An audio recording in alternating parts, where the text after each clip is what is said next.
Hey guys, it's Sam, and this is my spoiler-free review for Emily Wilde's Encyclopedia of Faeries by Heather Fawcett. This is the first book in what I'm guessing is going to be a series. I know there's at least going to be one more book. I think, well, the other book is already out. I don't know if there's going to be any more beyond that. But this is following our main character of Emily Wilde, and it's basically written as a field notebook for her going to a new area to study fairies. So she is I think it's dryadologist is the term. So she studies fairies. In this world there are fairies. And so it's a recognized science, and she is someone who does that. She works at Cambridge, and she is a researcher, and she goes on field excursions and things and does field research. And so she's in this new area to study these fairies. And she gets there, and shortly thereafter, her academic rival slash best friend joins her in this, and they go on this journey kind of together. This is a cozy fantasy, although there are stakes. So depending on how you define cozy fantasy, you wouldn't say that it's cozy, but I definitely consider it cozy. And it has a strong romantic subplot, but definitely not the main plot. This is a fantasy at its core. If you took out the romance, the book would still be able to stand on its own 2 feet. And this is what I want out of a fairy story. So first off, we'll talk about the world building. The fae in here are your actual evil, conniving fae. Well, not evil, kind of lawful evil, right? Mostly lawful evil. These are the kind of fae that don't really care about humans. And so you have the more folkloric fae, and then you have more of the high fae. But the high fae are, again, very different, not really human-like.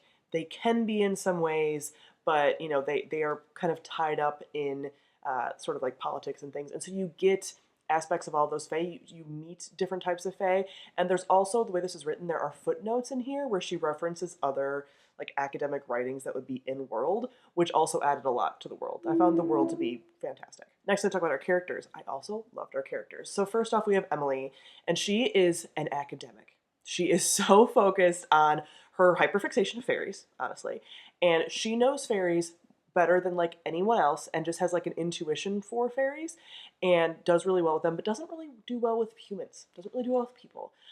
So she definitely is on some kind of neurodivergent spectrum. Obviously that's not used as a word in this setting, but it's very obvious that that's what's going on. So she has some trouble with social cues and things, but she also totally understands fairies and the ways in which they operate, because it's so almost nonsensical. So she's a really fun character, because you see her stick her foot in her mouth a lot and be like, oh no, what did I do? I don't know. But then also really grow to have a nice little found family in this area of people who really appreciate her, and kind of learn that oh, she's not trying to be rude or anything, but she's also just so hyper focused on academics. There's parts of the book where she's like, I did a thing that ended up being nice for another person, but it's not because I wanted to be nice, it's because I was going to learn something about fairies. She's just great. When her academic rival shows up, it's this sunshine grumpy kind of thing, because she has a sort of grumpy aspect to her, and he is just charisma off the charts. She kind of is do you even do your own work, because he always brings grad students along. He's just very exuberant and flashy and showy, and she's just not, and they butt heads but also complement each other really well, and I really like their dynamic. And then just all the other side characters are also really fun. There's a cranky old woman in the village.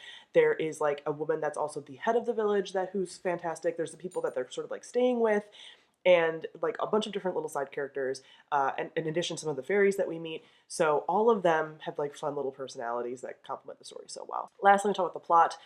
Again, this is following her academic research and things, and the different goals that she has, and she's trying to write this Encyclopedia of Faeries and just be recognized for all of her academic work. So we're following her. She's doing all of that and all these little field studies, and then things start kind of building up to a more centralized plot of kind of what they're discovering here.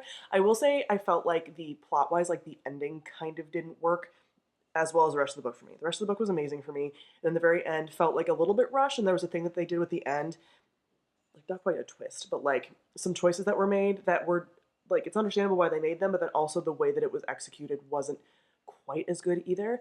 And the ending is also a little bit abrupt. It does say at the end that their story will continue in book 2, but I'm and that was so abrupt. So not quite a cliffhanger, because everything gets resolved in this book, but there's still just more, I would say some pieces of the larger plot stuff doesn't quite get resolved, or it felt a little bit too easy. So that kept it from being a 5 out of 5 star. So close, and I might still make it a 5 overall.